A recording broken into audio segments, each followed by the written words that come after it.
Shalom sesamaku yang dikasihi Tuhan. Hari ini kita akan membaca dan mendengarkan seri Alkitab kronologi. Selamat mendengarkan. Lalu berkatalah orang-orang Efraim kepada Gideon, "Apa macam perbuatanmu ini terhadap kami?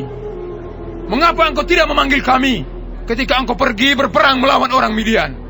Lalu mereka menyesali dia dengan sangat. Jawabnya kepada mereka, "Apa perbuatanku dalam hal ini jika dibandingkan dengan kamu? Bukankah pemetikan susulan oleh suku Efraim lebih baik hasilnya dari panen buah anggur kaum Abiezer? Allah telah menyerahkan kedua raja Midian itu, yakni Oreb dan Zeeb, ke dalam tanganmu. Apa yang telah dapat kucapai jika dibandingkan dengan kamu?" Setelah ia berkata demikian, maka redalah marah mereka terhadap dia. Ketika Gideon sampai ke sungai Yordan, menyeberanglah ia dan ke-300 orang yang bersama-sama dengan dia, meskipun masih lelah, namun mengejar juga. Dan berkatalah ia kepada orang-orang Sukot, "Tolong, berikan beberapa roti untuk rakyat yang mengikuti aku ini. Sebab mereka telah lelah, dan aku sedang mengejar Zebah dan Salmuna, raja-raja Midian." Tetapi jawab para pemuka di Sukot itu, "Sudahkah Zebah dan Salmuna itu ada dalam tanganmu, sehingga kami harus memberikan roti kepada tentaramu?" Lalu kata Gideon, "Kalau begitu, apabila Tuhan menyerahkan Zebah dan Salmuna ke dalam tanganku, aku akan menggaruk tubuhmu dengan duri padang gurun dan onat." Maka berjalanlah ia dari sana ke Penuel, dan berkata demikian juga kepada orang-orang Penuel. Tetapi orang-orang ini pun menjawabnya seperti orang-orang Sukot. Lalu berkatalah ia juga kepada orang-orang Penuel, "Apabila aku kembali dengan selamat, maka aku akan merobohkan menara ini." Sementara itu Zebah dan Salmuna ada di Karkor bersama-sama dengan tentara mereka, kira-kira 15.000 orang banyaknya, yakni semua orang yang masih tinggal hidup dari seluruh tentara orang-orang dari sebelah timur. Banyaknya yang tewas, ada 120.000 orang yang bersenjatakan pedang. Gideon maju melalui jalan orang-orang yang diam di dalam kemah di sebelah timur Nobah dan Yokbeha, lalu memukul kalah tentara itu ketika tentara itu menyangka dirinya aman. Zebah dan Salmuna melarikan diri, tetapi Gideon mengejar mereka dan menawan kedua raja Midian itu, yakni Zebah dan Salmuna, sedang seluruh tentara itu dicerai-beraikan. Kemudian kembalilah Gideon bin Yoas dari peperangan dengan melalui pendakian Heres. Ditangkapnyalah seorang muda dari penduduk Sukot. Setelah ditanyai, orang itu menuliskan nama para pemuka dan para tua-tua di Sukot untuk Gideon, 77 orang banyaknya. Lalu pergilah Gideon kepada orang-orang Sukot sambil berkata, "Inilah Zebah dan Salmuna, yang karenanya kamu telah mencela aku dengan berkata, 'Sudahkah Zebah dan Salmuna itu ada dalam tanganmu, sehingga kami harus memberikan roti kepada orang-orangmu yang lelah itu?'" Lalu ia mengumpulkan para tua-tua kota itu. Ia mengambil duri padang gurun dan onak, dan menghajar orang-orang Sukot dengan itu. Juga menara Penuel dirobohkannya, dan dibunuhnya orang-orang kota itu. Kemudian bertanyalah ia kepada Zebah dan Salmuna, "Di manakah orang-orang yang telah kamu bunuh di Tabor itu?" Jawab mereka, "Mereka itu serupa dengan engkau. Sikap mereka masing-masing seperti anak raja." Lalu kata Gideon, "Saudara-saudarakulah itu, anak-anak ibuku. Demi Tuhan yang hidup, seandainya kamu membiarkan mereka hidup, aku tidak akan membunuh kamu." katanya kepada Yeter, anak sulungnya. "Bangunlah, bunuhlah mereka." Tetapi orang muda itu tidak menghunus pedangnya, karena ia takut, sebab ia masih muda. Lalu kata Zebah dan Salmuna, "Bangunlah engkau sendiri, dan paranglah kami. Sebab seperti orangnya, demikian pula kekuatannya." Maka bangunlah Gideon, dibunuhnya Zebah dan Salmuna. Kemudian diambilnya bulan-bulanan yang ada pada leher unta mereka. Kemudian berkatalah orang Israel kepada Gideon, biarlah engkau memerintah kami, baik engkau, baik anakmu, maupun cucumu, sebab engkaulah yang telah menyelamatkan kami dari tangan orang Midian. Jawab Gideon kepada mereka, Aku tidak akan memerintah kamu, dan juga anakku tidak akan memerintah kamu, tetapi Tuhan yang memerintah kamu. Selanjutnya kata Gideon kepada mereka, Satu hal saja yang kuminta kepadamu. Baiklah kamu masing-masing memberikan anting-anting dari jarahannya.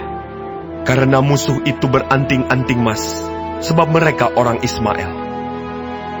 Jawab mereka, Kami mau memberikannya dengan suka hati. dan setelah dihamparkan sehelai kain, maka masing-masing melemparkan anting-anting dari jarahannya ke atas kain itu.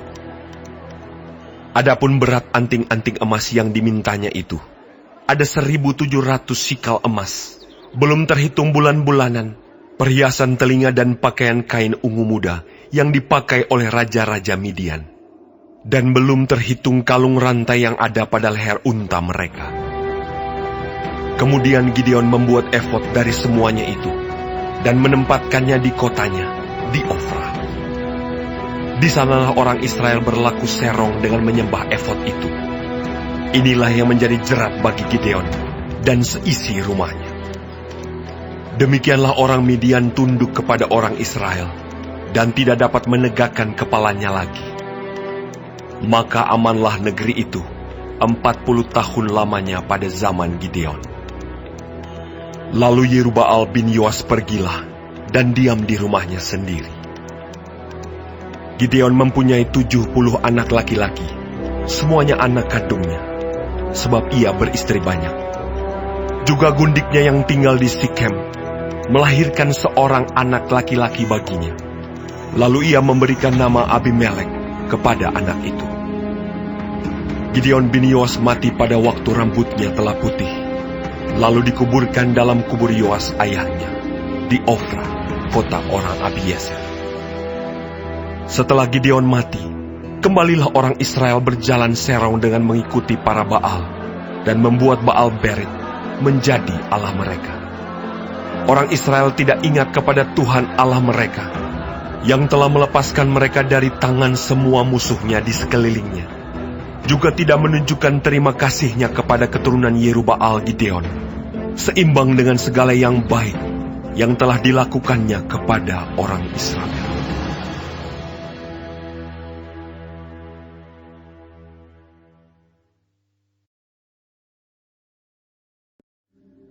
Adapun Abimelek bin Yerubbaal pergi ke Sikem kepada saudara-saudara ibunya, dan berkata kepada mereka dan kepada seluruh kaum dari pihak keluarga ibunya, Tolong katakan kepada seluruh warga kota Sikem, manakah yang lebih baik bagimu? 70 orang memerintah kamu, yaitu semua anak Yerubbaal, atau 1 orang? Dan ingat juga bahwa aku darah dagingmu. Lalu saudara-saudara ibunya mengatakan hal ihwalnya kepada seluruh warga kota Sikem. Maka condonglah hati orang-orang itu untuk mengikuti Abimelek. Sebab kata mereka, Memang, ia saudara kita. sesudah itu mereka memberikan kepadanya 70 uang perak dari kuil Baal Berit. Lalu Abimelek memberikan perak itu sebagai upah kepada petualang-petualang dan orang-orang nekat supaya mengikuti dia. Ia pergi ke rumah ayahnya di Ofra, lalu membunuh saudara-saudaranya, anak-anak Yerubbaal 70 orang di atas satu batu. Tetapi Yotam anak bungsu Yerubbaal tinggal hidup, karena ia menyembunyikan diri. Kemudian berkumpullah seluruh warga kota Sikem dan seluruh Bet Milo. Mereka pergi menobatkan Abimelek menjadi raja dekat pohon Tarbantin di tugu peringatan yang di Sikem. Setelah hal itu dikabarkan kepada Yotam, pergilah ia ke gunung Gerizim dan berdiri di atasnya. Lalu berserulah ia dengan suara nyaring kepada mereka, dengarkanlah aku, kamu warga kota Sikem. Maka Allah akan mendengarkan kamu juga. Sekali peristiwa, pohon-pohon pergi mengurapi yang akan menjadi raja atas mereka. Kata mereka kepada pohon zaitun, jadilah raja atas kami. Tetapi jawab pohon zaitun itu kepada mereka, masakan aku meninggalkan minyakku yang dipakai untuk menghormati Allah dan manusia, dan pergi melayang di atas pohon-pohon. Lalu kata pohon-pohon itu kepada pohon ara, marilah, jadilah raja atas kami. Tetapi jawab pohon ara itu kepada mereka, masakan aku meninggalkan manisanku dan buah-buahku yang baik, dan pergi melayang di atas pohon-pohon. Lalu kata pohon-pohon itu kepada pohon anggur, marilah, jadilah raja atas kami. Tetapi jawab pohon anggur itu kepada mereka, masakan aku meninggalkan air buah anggurku yang menyukakan hati Allah dan manusia, dan pergi melayang di atas pohon-pohon. Lalu kata pohon itu kepada semak duri, marilah, jadilah raja atas kami. Jawab semak duri itu kepada pohon-pohon itu, jika kamu sungguh-sungguh mau mengurapi aku menjadi raja atas kamu, datanglah berlindung di bawah naunganku. Tetapi jika tidak, biarlah api keluar dari semak duri dan memakan habis pohon-pohon aras yang di gunung Libanon.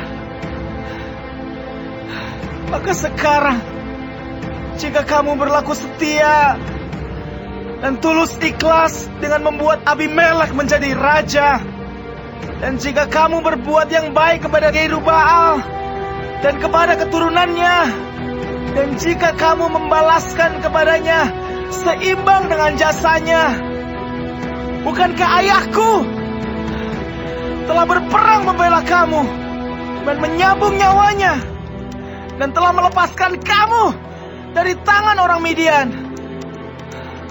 Padahal kamu sekarang memberontak terhadap keturunan ayahku dan membunuh anak-anaknya, 70 orang banyaknya, di atas satu batu, serta membuat Abimelek, anak seorang budaknya perempuan, menjadi raja atas warga kota Sikem, karena ia saudaramu. Jadi jika kamu pada hari ini berlaku setia dan tulus ikhlas kepada Yerubbaal dan keturunannya, maka silakanlah kamu bersukacita atas Abimelek, dan silakanlah ia bersukacita atas kamu. Tetapi jika tidak demikian, maka biarlah api keluar daripada Abimelek dan memakan habis warga kota Sikem, dan juga Bet Milo. Dan biarlah api keluar daripada warga kota Sikem, dan juga dari Bet Milo, dan memakan habis Abimelek. Kemudian larilah Yotam. Ia melarikan diri ke Beer dan tinggal di sana karena takut kepada Abimelek, saudaranya itu. Setelah 3 tahun lamanya Abimelek memerintah atas orang Israel, maka Allah membangkitkan semangat jahat di antara Abimelek dan warga kota Sikem, sehingga warga kota Sikem itu menjadi tidak setia kepada Abimelek, supaya kekerasan terhadap ke-70 anak Yerubbaal dibalaskan, dan darah mereka ditimpakan kepada Abimelek, saudara mereka yang telah membunuh mereka, dan kepada warga kota Sikem yang membantu dia membunuh saudara-saudaranya itu. Sebab warga kota Sikem itu menempatkan orang untuk menghadang dia di puncak gunung dan merampas setiap orang yang melewati mereka melalui jalan itu. Hal itu dikabarkan kepada Abimelek. Sementara itu Gaal bin Ebed beserta saudara-saudaranya telah datang dan pindah ke kota Sikem. Warga kota Sikem percaya kepadanya. Jadi pergilah mereka ke ladang mereka mengumpulkan hasil kebun anggur mereka dan mengirik memerasnya, lalu mengadakan perayaan. Mereka masuk ke kuil Allah mereka dan makan minum sambil mengutuki Abimelek. Berkatalah Gaal bin Ebed, Siapa itu Abimelek? Dan siapa kita orang Sikem? Maka kita menjadi hambanya. Bukankah anak Yerubaal dan Sebul wakilnya menjadi hamba orang-orang Hemor, ayah Sikem? Jadi mengapakah kita menjadi hambanya? Sekiranya orang-orang kota ini ada di dalam tanganku, maka tentulah aku mengenyahkan Abimelek. Lalu berkatalah ia ke arah Abimelek, Perkuatlah tentaramu dan majulah. ketika Zebul, penguasa kota itu mendengar perkataan Gaal bin Ebed, bangkitlah amarahnya.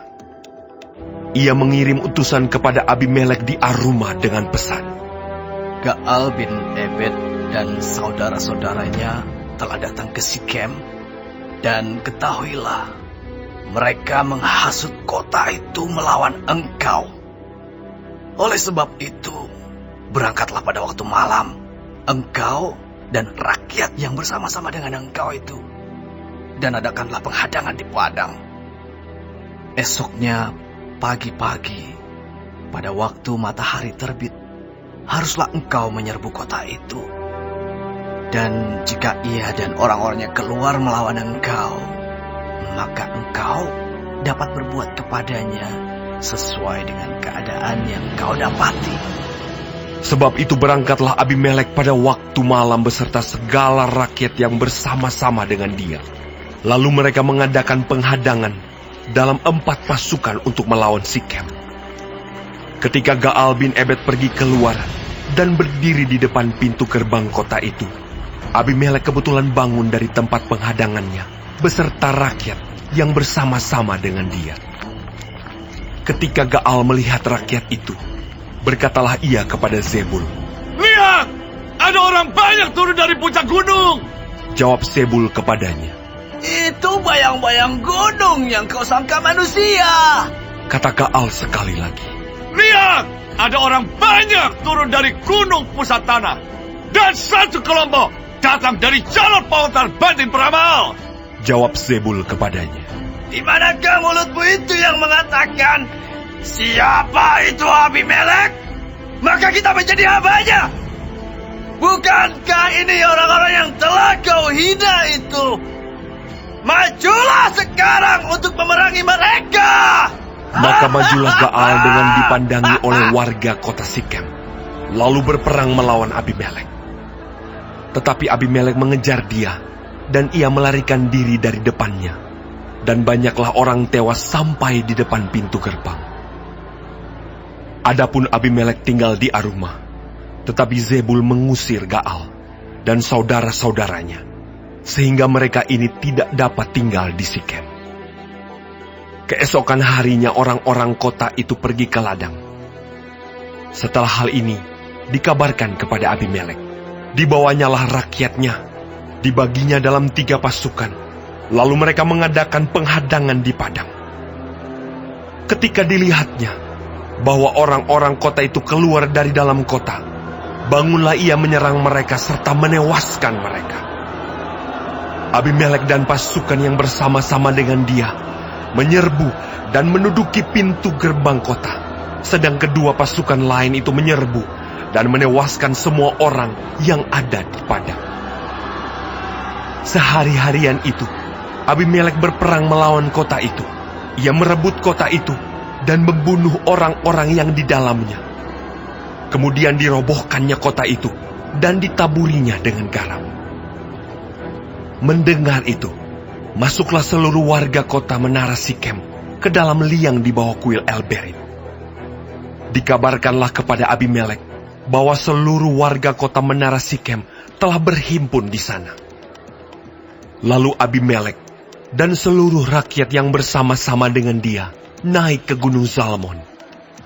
Abimelek mengambil kapak, lalu memotong dahan-dahan kayu, mengangkatnya dan meletakkannya ke atas bahunya sambil berkata kepada rakyatnya yang bersama-sama dengan dia, turutilah dengan segera perbuatanku yang kamu lihat ini. Kemudian rakyat itu juga masing-masing memotong dahan-dahan, lalu mengikuti Abimelek, meletakkan dahan-dahan itu di atas liang, dan membakar liang itu di atas kepala orang-orang itu.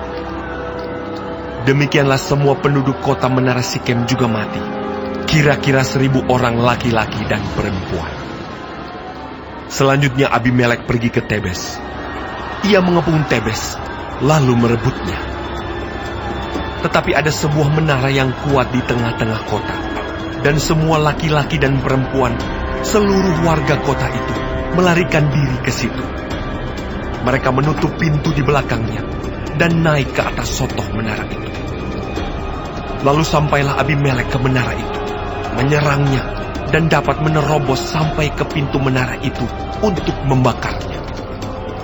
Tetapi seorang perempuan menimpakan sebuah batu kilangan kepada kepala Abimelek dan memecahkan batu kepalanya. Dengan segera dipanggilnya bujang pembawa senjatanya dan berkata kepadanya, Unuslah pedangmu dan bunuhlah aku,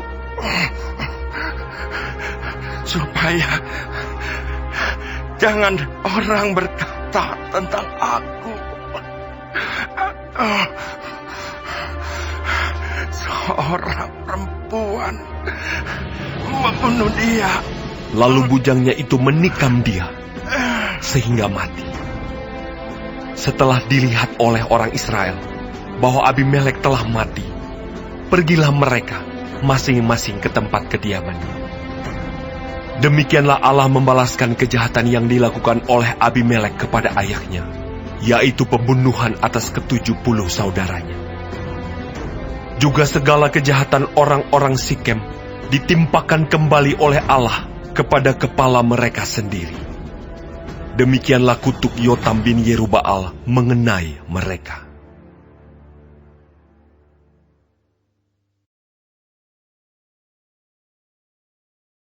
Hari ini kita telah mendengarkan seri Alkitab Kronologi. Tuhan Yesus memberkati.